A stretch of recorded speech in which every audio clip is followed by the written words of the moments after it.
Well, and I think true emotional health is understanding and acknowledging those feelings and emotions, but having them be in the right place, right? The feelings and emotions should not be driving the car, right? They should not be the ones driving the truck saying, "Here we go, hold on for the ride," because that is the emotional roller coaster. If your feelings and emotions are in control, it is a scary roller coaster ride that you never know when it's going to stop.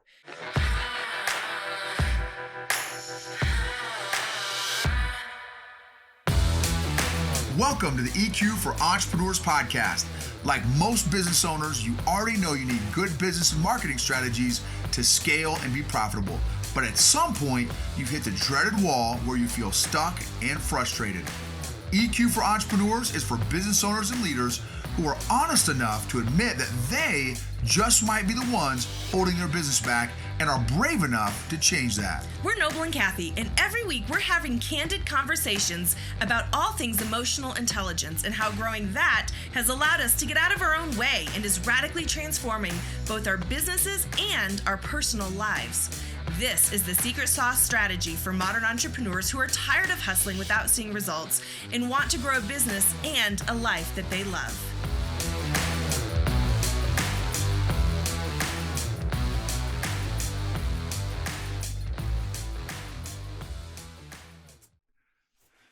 What's going on, leaders, influencers, entrepreneurs? Welcome to episode 7 of the EQ for Entrepreneurs podcast. Today, we are talking about emotional health. If you go back to episode 1, we gave you our definition of emotional intelligence, but today we wanted to give kind of a feel for what it looks like to be an emotionally healthy person. Now, this is just our definition. This is the one that we kind of came up with, that we work with. So we're going to talk about that today. But real quick, I do want to let you know that we believe that journaling is really important on your EQ journey because it just gives you a tool to kind of get everything outside of your brain onto paper and look at it differently and objectively. So we have created, to go along with some of these episodes, journal pages for you that kind of has some notes from what we talk about and then a few question things for you to get your thoughts down. You can keep them all together and create a whole journal of your emotional health journey. So if you want that, eqforentrepreneurs.com/7, as in the number 7, because this is episode number 7. And by the way, if this is giving you value, if you're getting something from this, would you please hit subscribe and give us a review? We'd love to have that. And share it. Let your homies know Share it. about the skinny. All right, so now let's jump into this. You want to know what an emotionally healthy person is? Are you ready for the definition? They're ready. It is me. Oh, seriously? Well, it is. You're more so now than we were. We're all on our journey. That's a positive way to say it. That's right. Okay, so an emotionally healthy person is someone that has great self and others awareness, who is able to quickly and accurately define their feelings and emotions and recognize the feelings and emotions of others. And this helps to more accurately inform their decision-making process so they can make decisions and behave in a way that is healthy, beneficial, and productive. And the only thing I would add into that is, in that kind of that second part there, who is able to quickly and accurately define, I would also add in there and process their feelings and emotions. Define and process their feelings and emotions. So we need to add that in. Yeah. Yeah. Okay, so let's break that down, because that's a lot. Like that's a mouthful that he just read to you guys there. So let's break it down. It really kind of breaks down into 5 parts.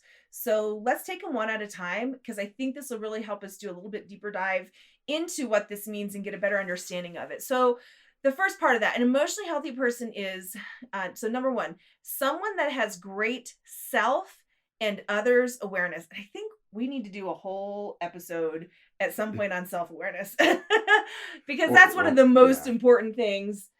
Yeah. Anyways. Or multiple episodes on that. Yeah. I am shocked at the number of people, including myself, that lack self-awareness and others' awareness. How am I coming across to other people? How do other people perceive you? How do they receive you? how do they process you? How do they feel around you? How do you, how do people feel when they leave your presence after having spent time with you?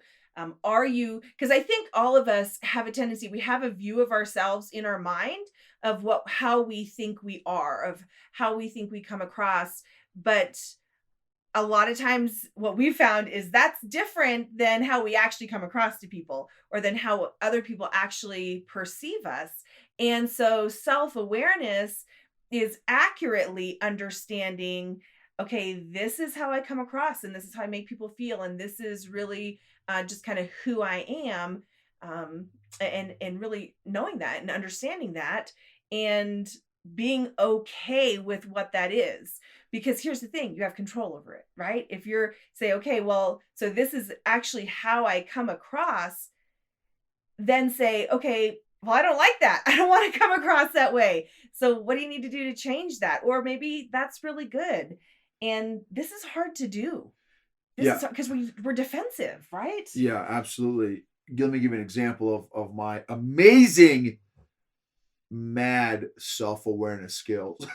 All right. So we've been blessed to do a lot of speaking to crowds of hundreds to multiple thousands of people over the last 15 years. And afterwards, there'll be folks that will come up and say, "Hey, man, give me some feedback on the talk, whatever." And here's what happened. There were, early on in my speaking kind of career, if you will, somebody would be talking to me, and someone else would come up like in the conversation a little bit, or they'd even say my name. They'd say, "Hey, Noble, can I ask you a quick question?" while I'm talking with this other person.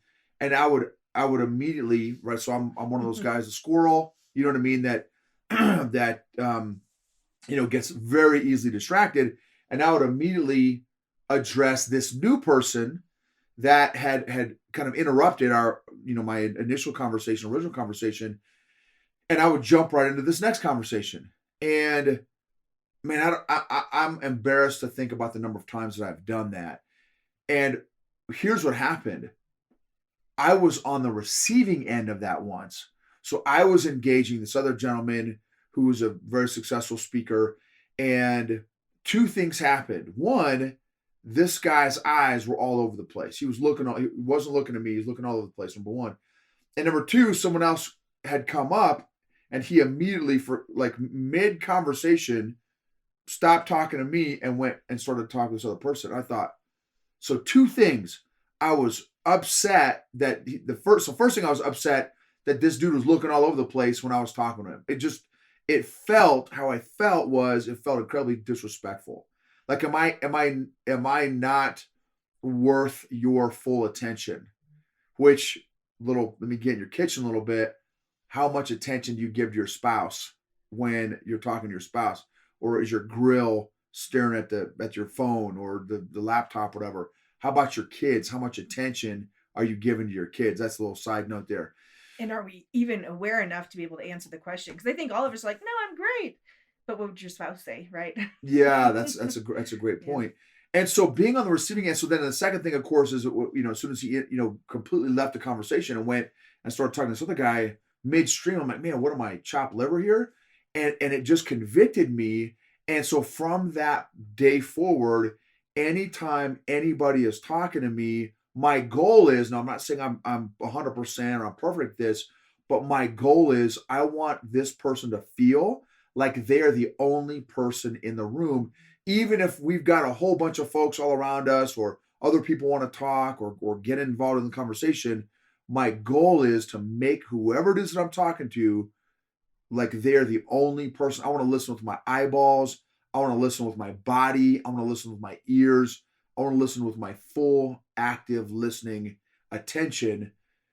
Because, cheesy quote alert here. Ready? Cheesy quote alert. Hashtag cheesy quote alert. Mm-hmm.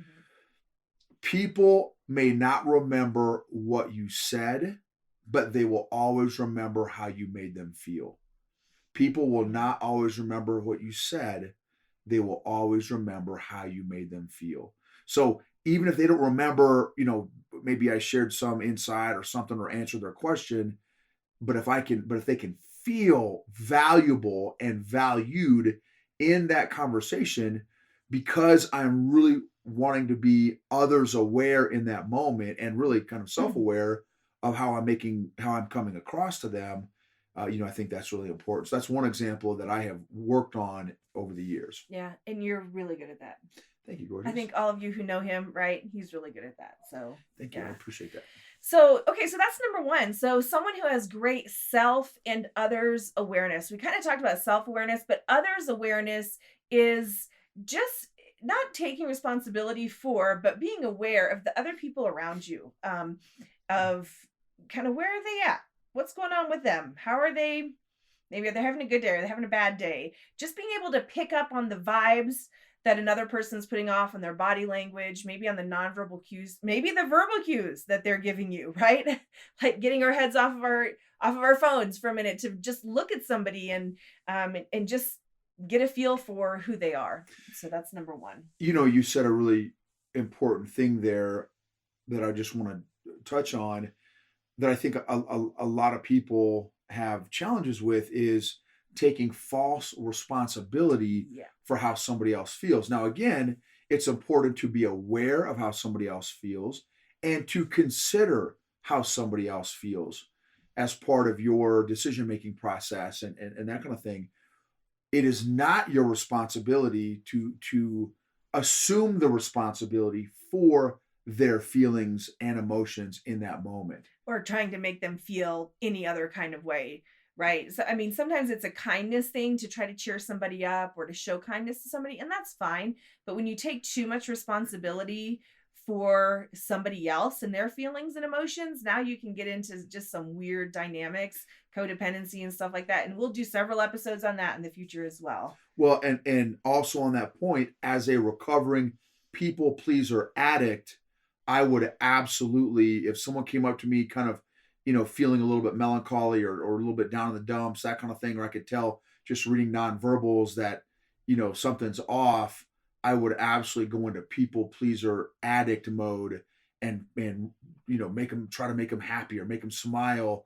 And I would take on that false responsibility that it's my responsibility that, I've got to, make this person happy or whatever, which again, boundaries, that's not my responsibility. Now, it's not bad to want to encourage somebody. It's not bad to, want to add value to somebody. But when I make it, it can become an idol. People, which again, I have done, can become an idol. And I only want God, to be my object, so to speak, of my worship, not people. Your opinions. Yeah. Yep. Good. Okay. So that's number one. So again, number one, someone that has great self and others awareness. Let's go to number two, who is able to quickly and accurately define and process their feelings and emotions. Okay, so this is a lot. This one is saying a lot. Quickly and accurately define their feelings and emotions. So let's just start with define their feelings and emotions. There's two parts in that.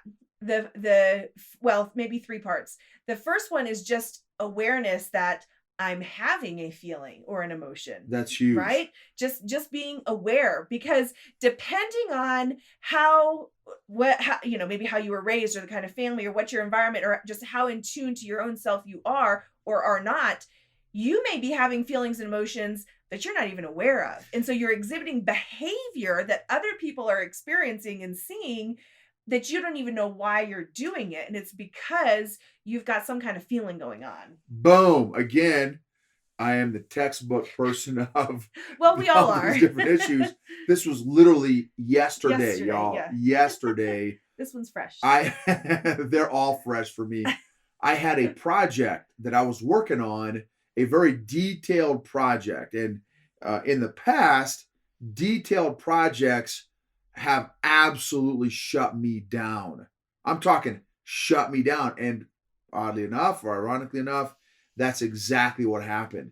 To the tune of 18 hours, I was shut down, like literally almost paralyzed. Not physically paralyzed, but mentally and emotionally paralyzed to do anything with this project. And what happened was, so again, able to quickly and accurately define their emotions and feelings. I was sitting in this room because for me, I can't have any distractions if I want to do deep work, which is a little side note.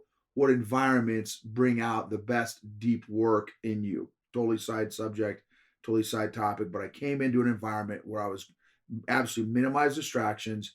And I was feeling a little frustrated with myself. Like, dude, this is not rocket science. This project that I've got to work on is not rocket science. It literally should take me 30 minutes, and I'm 18 hours into this project that I have physically done nothing with. And it's a 30-minute project, maybe an hour, 30 minutes to an hour project. And so I'm frustrated, and I said, okay, dude, how am I feeling about this? Like, what is going on here? I'm not a dumb guy. Like, this shouldn't be this difficult. And I thought about it. Now, what I was thinking about doing was journaling, which I didn't do. But here's, thank God how God works. What I did do was I in my thoughts, I thought through, okay, what am I feeling right now? So, and that's what I would have journaled, and what I probably should have journaled, but for whatever reason I didn't. No excuses, just whatever reason I didn't do it. But I sat there and I said, okay, what am I feeling? I'm feeling stress. I'm feeling anxiety. I'm feeling paralyzed. I'm feeling constrained by this particular project. I'm feeling limited. I'm feeling frustrated. I'm feeling disappointed. I'm feeling upset. I'm feeling angry because I hadn't done anything with it yet, because I'm kind of paralyzed. And so then I went downstairs and just kind of walked it off a little bit. Walked it off, hung out with the family, came back up, I don't know, 15, 20, 30 minutes later, an hour later, something like that. Sat down, and boom, I'm telling you, this is no joke. Everything was crystal. And I knocked out this hour project in 30, 45 minutes like it was nothing. And I'm like, man, what on earth?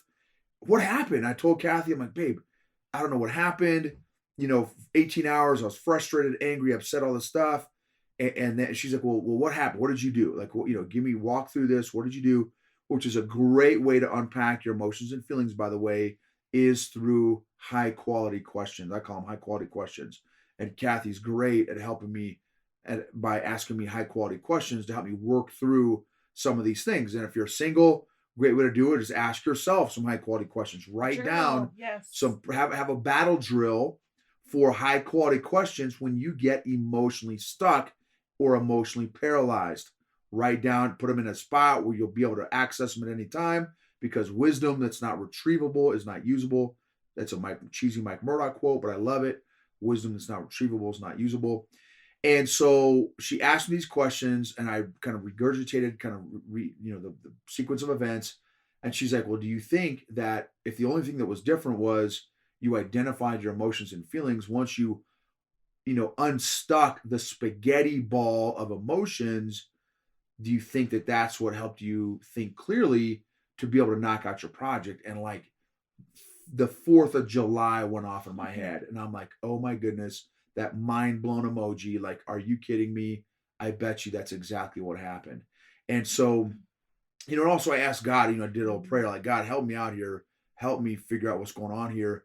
And in all of that stuff, boom. And so what I'm absolutely excited to continue to work on is when I find myself in an emotionally paralyzed, emotionally stuck spot about any area of my life, I want to reduce that time of yesterday it took 18 hours for me to even recognize that I was in this spot. Like I was, like I knew, okay, I'm not working on this, but I didn't really pay attention to my emotions and feelings. So I want to take that 18 hours down to, 10 hours, and then down to 5 hours, and then 2 hours, and then down to, 30 minutes, and then down to real time. And so, and then being able to, again, quickly and accurately define and start to just identify, write out in a journal, write out, okay, boom, I'm feeling this, I'm feeling this, I'm feeling this. And then see and allow myself to feel each of those emotions, just quickly. It doesn't have to be for, okay, if I've got 10 or 15 emotions down, I don't have to spend, 5 minutes on each emotion, but, 15 seconds, 30 seconds, something. Okay, I'm angry right now. Let me feel that. Okay, what am I angry about? Let me process that a little bit. Okay, I'm feeling frustrated. Why am I feeling frustrated? Let me feel that a little bit. What does frustrated even feel like, right? Go through that exercise and boom, just each by doing each one of those, it unravels those cords, those cables, those spaghetti noodles that are all entangled, and that because here's what happens: the brain. I don't remember which book I read this in, but the brain is a master organizer. It's a master filer, right? It's a master at organizing and filing information, millions and millions and millions of bits of data, right, all the time. And if you can't name or identify or label what that file is, the brain can't work on it. It's still just spinning around, spinning around, spinning around, causing stress and anxiety. But as soon as you're able to pinpoint each of these emotions and feelings that are all kind of spinning around, bouncing around in your being, going off kind of 4th of July-ish, if you will, it's tough for the brain to organize. But as soon as you start to label that, now the brain can say, okay, boom, that's what this one is. Let me stick that one here. Okay, that's what this one is. This goes into this file. That's what this one is. This goes into this file. And now the brain can start to work on that, and slowly but surely, like as soon as I sat down for that second time and started it, everything became crystal. Boom, I felt peaceful. I was able to think clearly, and I knocked it out very efficiently. So think about that in your business. Think about that as a military leader. Think about that, as an entrepreneur. Think about the power and effectiveness. How often do you get emotionally stuck or constipated? When you get overwhelmed, right? When you hit that overwhelm point of you got, vendors calling you, you got clients, customers calling you, you got, all this kind of stuff that you got going on. It's very easy to get stuck somewhere and overwhelmed. So this, anyway, that's an example of how, real time for us. And two important things to remember about that is, or that might help you. First of all,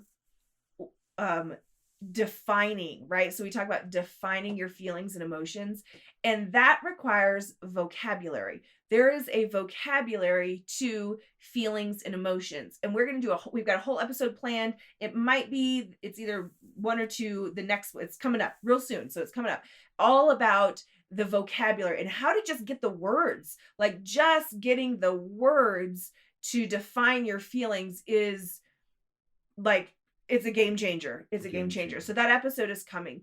Another thing that will help you, or at least it helps me sometimes, is to pay attention to where you're feeling that emotion in your body, because you will start to notice patterns. You'll start to notice that for you. Like I'll give you two examples. For me, if I have the emotion of dread, like if there's something that I'm dreading, either doing or whatever, I'm dreading it, I'll feel that right at the top of my stomach. If I feel frustrated with something, I kind of get that in the front of my neck. And so if you start to pay attention to your body, because realize this, that, when we have feelings and emotions due to something that's going on in our brain, our body picks up on that. And our body exhibits that. It puts it out. It'll put it somewhere. Maybe you'll feel it, tension in your shoulders or in your back or, in your face somewhere, right? So just pay attention to your body, because all of those things help you with awareness.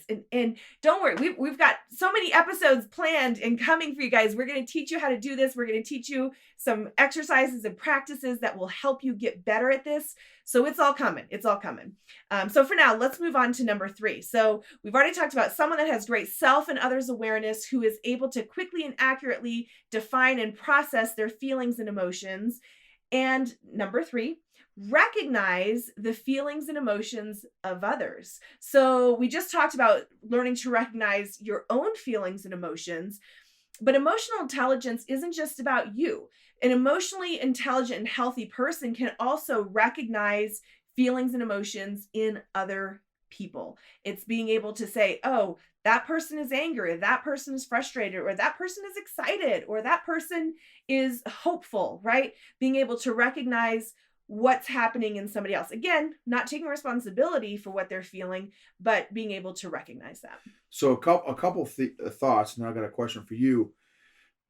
a neat little fun way to do this that you can practice this even as a family is put on your favorite show, your favorite movie, and see if you guys can point out the emotions and feelings of a particular actor. Like pause the show. Okay, what is Biff feeling at this time? What do you guys think? Hey, little Susie. Hey, little Johnny. What do you think? Or hey, what's Francis feeling right there? What's Yeah. Diana feeling or whatever, right? Now, another way to do it is to do it with the audio off and then observe, check out how your ability to watch and pay attention to nonverbals. Yep. Body language. Yeah. Body language is humongous in this journey. Check this out. This is great too.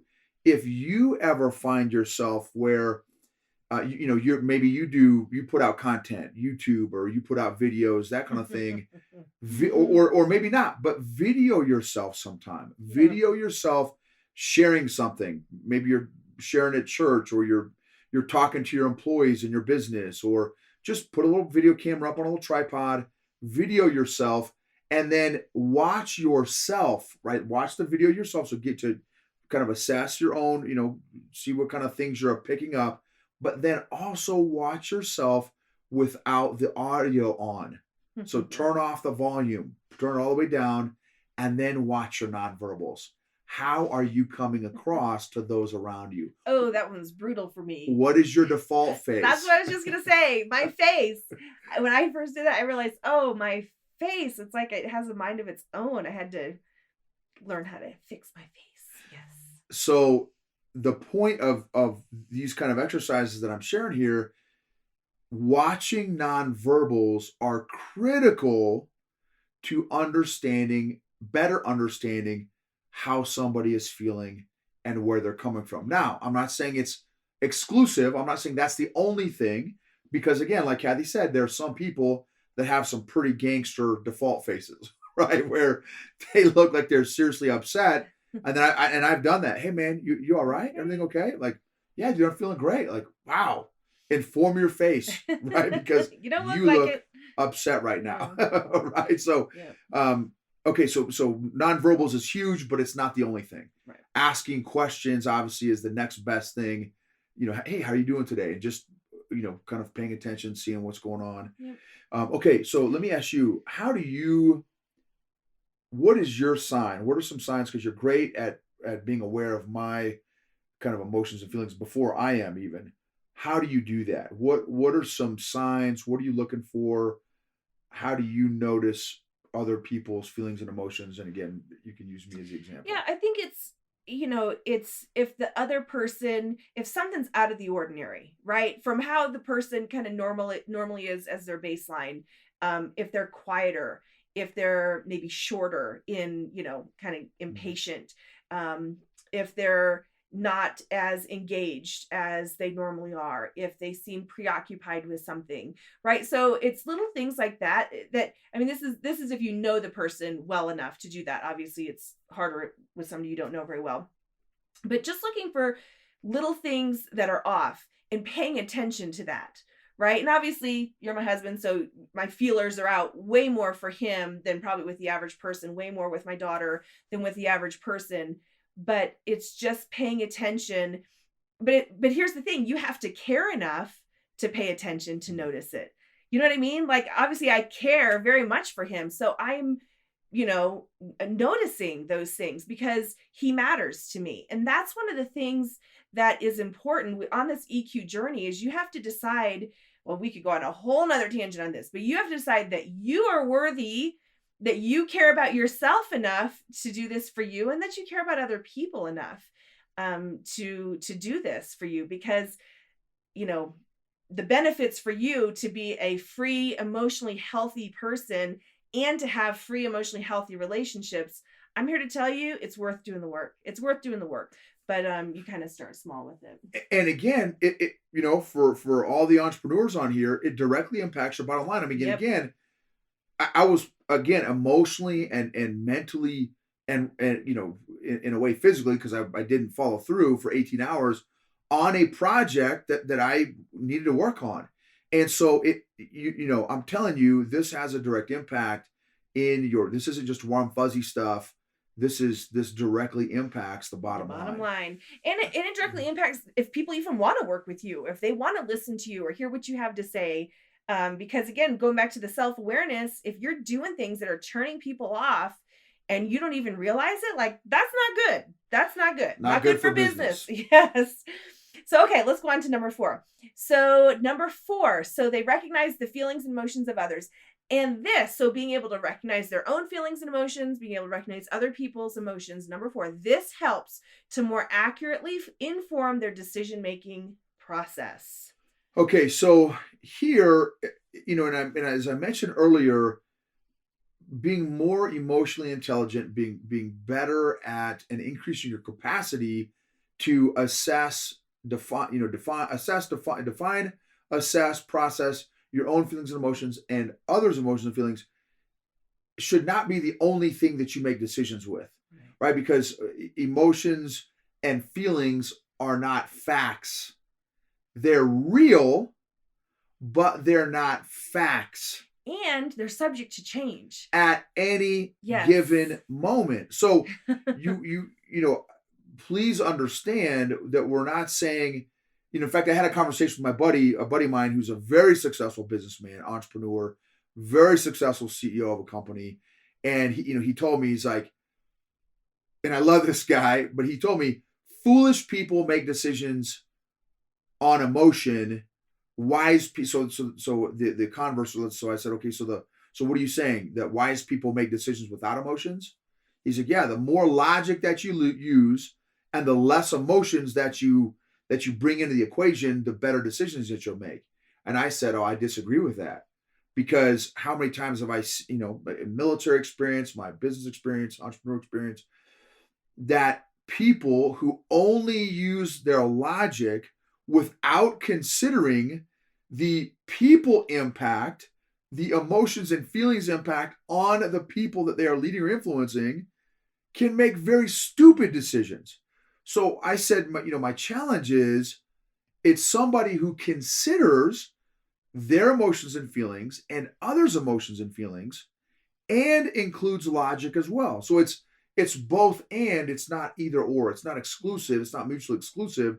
It's both and. Well, and I think true emotional health is understanding and acknowledging those feelings and emotions, but having them be in the right place, right? The feelings and emotions should not be driving the car, right? They should not be the ones driving the truck saying, here we go, hold on for the ride, because that is the emotional roller coaster. If your feelings and emotions are in control, it is a scary roller coaster ride that you never know when it's going to stop. Now, and I would say the reverse is true as well. If you never pay any attention to your own feelings and emotions, then you're in for a very sad experience, I would say, and sad and shut down experience. So it's both, but it's having them in the right place. And I would say I'm a good example of somebody that used to not consider my emotions and feelings at all in a decision, because I was never even aware of my own emotions and decisions before. So I was one of those guys that I have made many foolish decisions because, again, I never even was aware of my own feelings and emotions to even consider them. And so again, and I love what you said there, babe, is that they need to be in the right spot. So it's not the factor in making decisions, but it is a factor in making decisions, and an important factor in making decisions. And here's another way that it helps is it keeps you a good, emotionally healthy person. It keeps you from making rash decisions, again, with those emotions and feelings in the driver's seat, because you don't want them to be the things that say, hey, this is where we're going. You want to be logically able to make the decision in view of them. So what happens is, when you do consider the feelings and emotions of yourself and others, it fills in more puzzles into the leadership landscape and business landscape of your decision making. So that way there's more meat on the bones of your decision making when you do consider, and therefore helps to make more accurate and effective and productive leadership and business decisions. Yeah. And that leads us right into the last part of our definition, number 5, so that they can make decisions and behave in a way that is healthy, beneficial, and productive. So we already talked about making decisions, but talk about the whole behaving in a way that's healthy, beneficial, and productive. Well, and this is, again, it's so critical in leadership and business, because it's you want to be as effective as possible, right? As an entrepreneur, especially in your startup years, your first 3 to 5 years, you don't have a ton of margin of error to make big financial errors, because typically that's when money is the tightest. That's when time is the tightest. That's when you don't have an overwhelming amount of clients and customers and business more than you can handle. That startup phase is again by definition pretty brutal. So you don't want to be making these big swings on poor decision making process. You want that shot group, to use a kind of a shooting analogy there. You want that decision making shot group to be as tight as possible, to be as effective as possible, and again, as healthy and beneficial and productive as possible for everyone involved, for the business, for you as the owner entrepreneur, for the employees of your company, of your organization, your team, that kind of thing. And again, being an emotionally healthy and fit person will help you do that. Yep. And it also keeps you, so like Noble said, it keeps you on the right track, but it also keeps you off the wrong track. Because here's the thing, emotionally unhealthy people hurt other people. That's just the bottom line.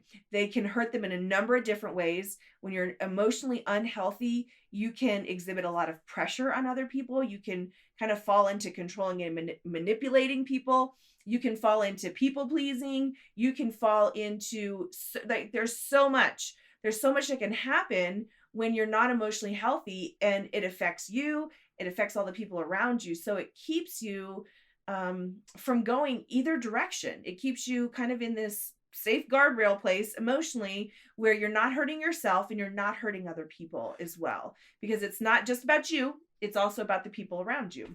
A couple great quotes that I'm sure you guys have heard before. Hurting people hurt people and are easily hurt by people.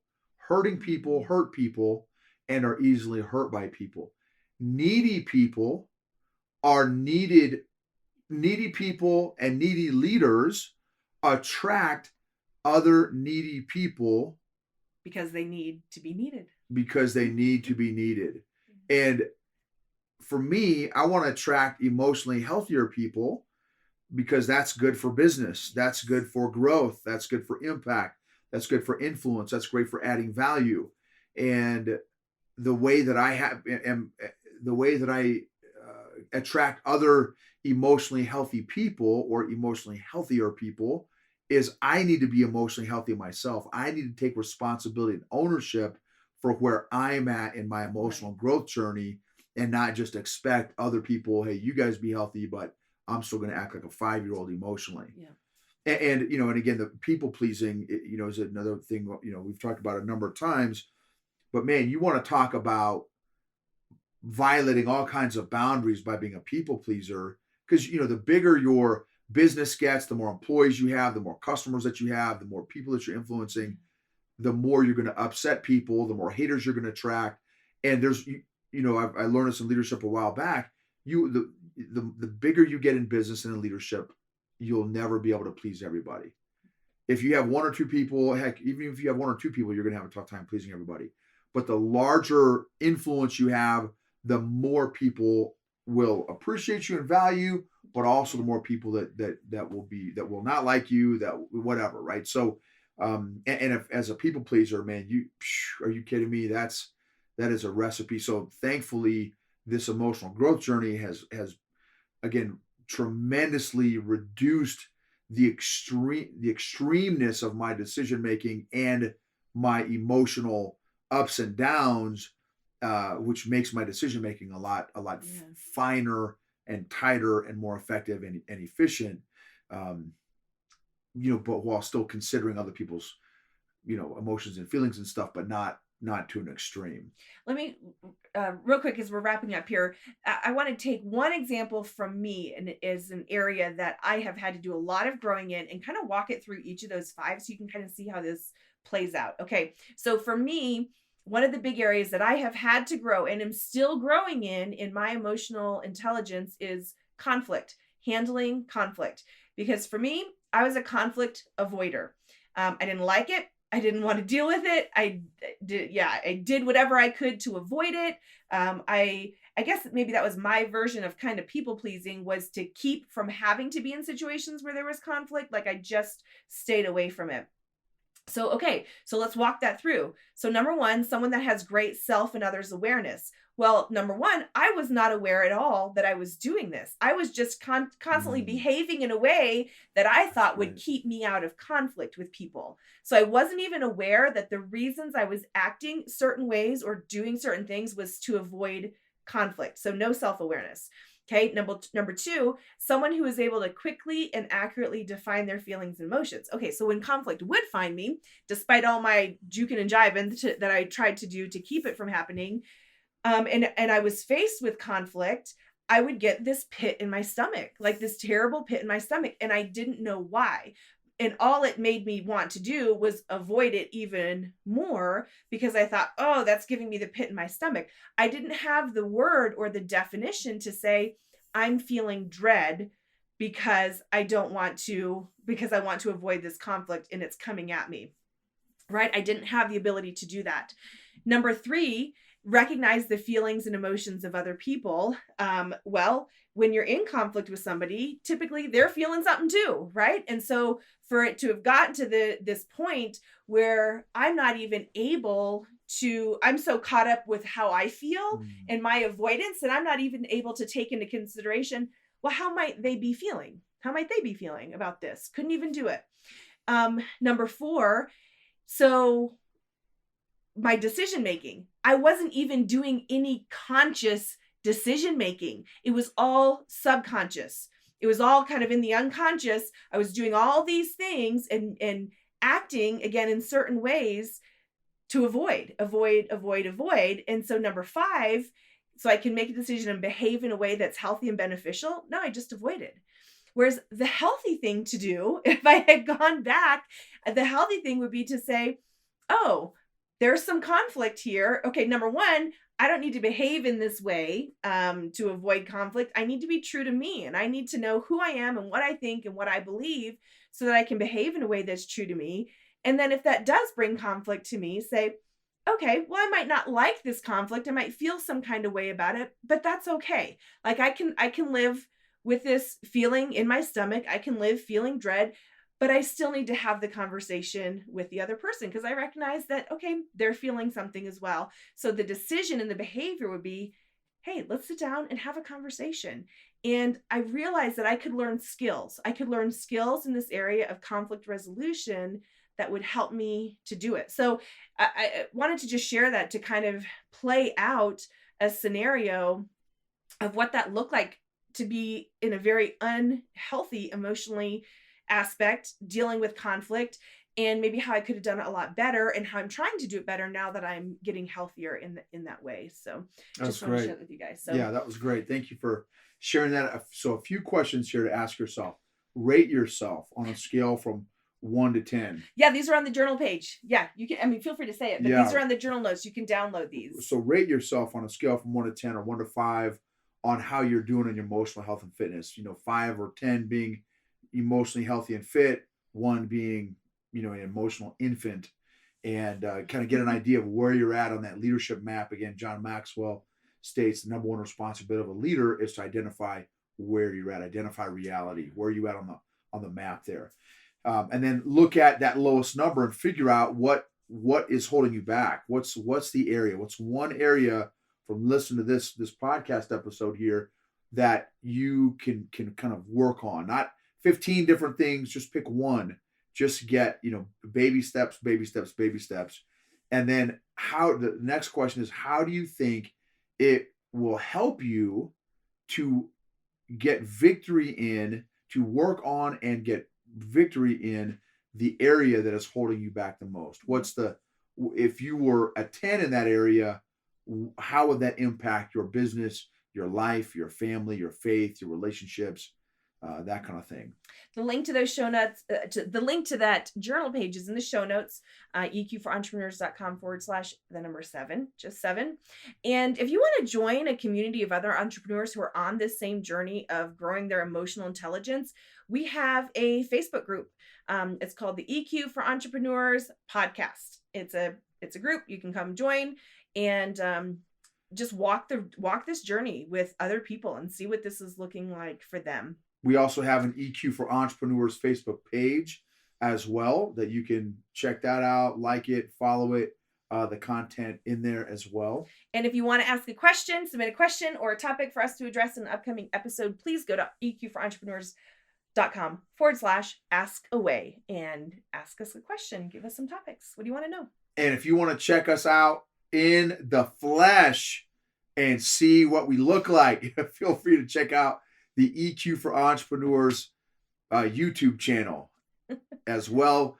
Please make comments. If you follow us there on YouTube, make any comments, takeaways, lessons learned that you got from the episodes. That would be super helpful as well, just to kind of get your input. And if you want to ask us a question there as well. But we are so thankful that you joined us today, and we're absolutely blessed and looking forward to continue this emotional growth and fitness journey alongside you.